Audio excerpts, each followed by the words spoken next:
And it turned out to be a match the Magpies controlled from the outset.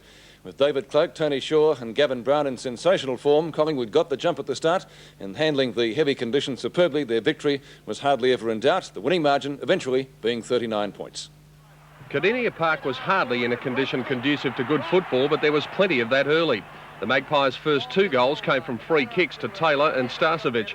David Cloke was outstanding for the Magpies, and the Collingwood forwards were making full use of the breeze, Starcevic putting them 26 points up with this goal. The Cats' only first-term goal came from Denham, a fine piece of roving in the square. An early goal to Bairstow in the second quarter started Geelong off on the right foot, but when Starcevic began to take over at centre-half forward, the Magpies steadied again, kicking 4 into the wind to lead by 25 at half-time. The third term saw the Pies go further in front, with Tasmanian Graham Wright particularly damaging. Brian Taylor may consider himself lucky not to have had his number taken after this incident, and up the other end, a very quiet Gary Ablett gave away a foolish 50 metres, but made amends soon after with a freak mark. But Taylor did likewise minutes later, and the Magpies led by 42 points at the last change. The Cats momentarily looked some chance with a couple of quick goals in the final term from Ablett and Turner, but in the run home, Collingwood was too steady and too talented, running out convincing winners by 39 points. And after the match, Bernie Quinlan caught up with another Magpie who was in top form, Darren Malone. Would you say that's probably the most committed side at Collingwood you've played with over the years? Oh, most definitely, yeah. This year's just been great. You know, everyone puts in, and it's certainly the most I've ever seen the commitment from the blokes, yeah. What would you say has brought about the change, Darren? Is it just the young players maturing, or is it Lee Matthews' coaching style? Well, it could be a bit of everything, I think. The young blokes have had another season under their belt now, and it was pretty hard last year. We had a few injuries, but, you know, we've got some good senior players back playing now, so, you know, everything works in well.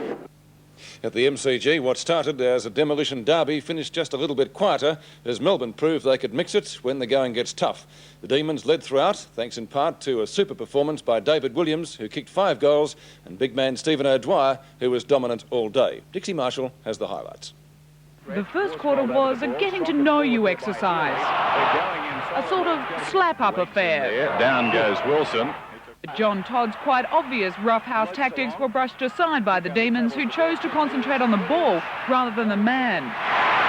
Once the Eagles adopted the same approach, it worked for them as well. Pulls it back across his body. Not so well, Rod Grinter. Although Gary Lyon really wasn't interested in the extent of his teammates' injuries. In fact, Rod in the middle. The Demons continued to fall like 10 pins in the second quarter.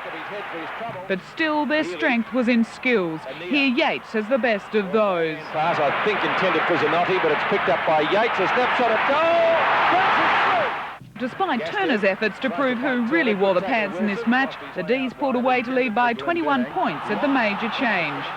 The team swapped the spotlight in the second half, but Melbourne just had too many givers. And when Brian Wilson goaled on the run, the D's had taken the match by 20 points. Runs his full 10 metres and goals. At Princes Park, Hawthorn shot to the top of the VFL ladder with a convincing victory over a disappointing Essendon.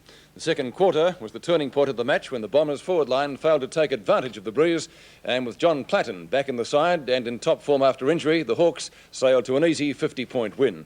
Now, checking the ladder after today's round of matches, and we see Hawthorn on top by only 0.05% from Carlton.